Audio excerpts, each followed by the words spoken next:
আসসালামু আলাইকুম। আসন্ন জাতীয় সংসদ নির্বাচনে পুলিশ ভোট কেন্দ্রের নিরাপত্তার জন্য সর্বাধুনিক প্রযুক্তি ব্যবহার করবে।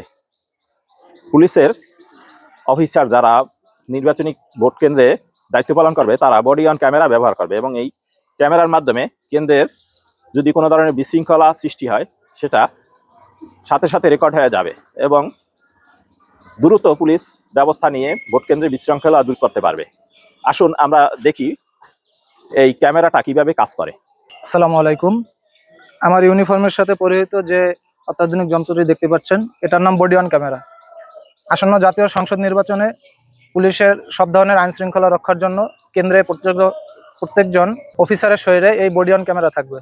এই বডি অন ক্যামেরার মাধ্যমে সারা দিনের ভোট গ্রহণ থেকে শুরু করে ভোট গ্রহণ শেষ পর্যন্ত সকল অবস্থা রেকর্ড করা হবে এবং এই রেকর্ডিং থানা অপারেটিং সিস্টেম, থানা কন্ট্রোল রুম এবং হেডকোয়ার্টার সর্বোচ্চ লাইভ দেখা যাবে।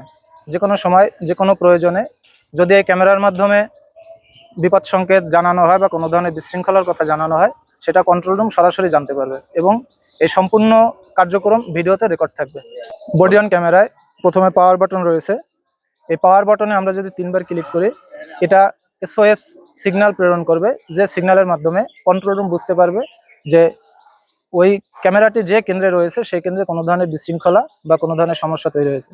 সে অনুযায়ী কন্ট্রোল রুম তার সাথে যোগাযোগ করবে এবং সাথে সাথে কেন্দ্রের আশেপাশে থাকা যৌথ বাহিনী সহ সকল আইন শৃঙ্খলা বাহিনীকে সেই কেন্দ্রে প্রেরণ করবে এবং যথাসময়ে আইন শৃঙ্খলা নিয়ন্ত্রণ করার জন্য, সকল ধরনের বিশৃঙ্খলা নিয়ন্ত্রণ করার জন্য সেখানে ফোর্স উপস্থিত হবে।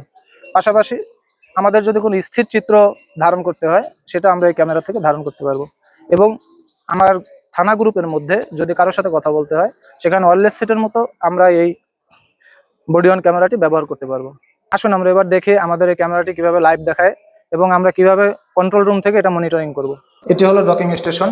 এখান থেকে আমরা বডি অন ক্যামেরায় যে ভিডিও ধারণ করা হবে সেই ভিডিওটা রিকভার করতে পারবো। এটা কন্ট্রোল রুমে থাকা মনিটর, যেখান থেকে আমরা সরাসরি লাইভ দেখতে পারবো। আমাদের বাহিরে ক্যাম্পাসে যে বডি অন ক্যামেরাটি চালু আছে বর্তমানে সেই ক্যামেরাটা লাইভ দেখা যাচ্ছে এখানে। আমরা একই সাথে কেন্দ্রে থাকা সকল মনিটর লাইভ দেখতে পারবো। তাছাড়া কন্ট্রোল রুম থেকে অনলাইনে যে ক্যামেরাগুলো আছে সেই ক্যামেরাগুলো লাইভ লোকেশন এখান থেকে দেখা যায়। আমি এখন কেন্দ্রে থাকা যে বডি অন ক্যামেরাটি আছে তার সাথে যোগাযোগ করছি। মানিক ভাই, আপনি আমাকে শুনতে পাচ্ছেন? হ্যাঁ, ঠিক আছে, শোনা যাচ্ছে। ভোট কেন্দ্রে যে বডি অন ক্যামেরাটি থাকবে সেটি কিন্তু এই ডকিং স্টেশনের সাথে সংযুক্ত থাকবে এবং ওখান থেকে ভিডিও এবং অডিও সিগন্যাল যেটা পাওয়া যাবে আমরা এখান থেকে দেখতে পারবো এবং কেন্দ্রের যদি কোনো ধরনের সমস্যার সৃষ্টি হয়, ভোট কেন্দ্র দখল করতে আসা কিংবা ব্যালট বাক্স নিয়ে যাওয়া বা ব্যালট পেপার ছিনতাই করা ইত্যাদি যে ঘটনা আমরা পূর্বে যেগুলো দেখেছি সেগুলো যদি এবার সংগঠিত করতে কেউ আসে তাহলে কিন্তু দ্রুত আমরা এটার মাধ্যমে দেখে অন্যান্য পুলিশের যে পার্টি এবং অন্যান্য আইন শৃঙ্খলা বাহিনীগুলো কিন্তু দ্রুত ওই কেন্দ্রে পৌঁছতে পারবে এবং আইনের গত ব্যবস্থা নিতে পারবে এবং এই ক্যামেরাটা কিন্তু অনেক দূরে পর্যন্ত এলাকার ভিডিও কিন্তু কভার করতে পারে এবং ক্লিয়ার দেখা যায়। এই যারা দুষ্কৃতিকারী কেন্দ্রের কাছাকাছি আসবে তাদের কিন্তু রেকর্ড থেকে যাবে এবং কিন্তু নির্বাচনের পরেও তাদের বিরুদ্ধে কিন্তু আইনগত ব্যবস্থা গ্রহণ করা যাবে। এটি একটি পুলিশের জন্য একটি খুবই ভালো একটা ব্যবস্থা এবার নেওয়া হয়েছে। ধন্যবাদ।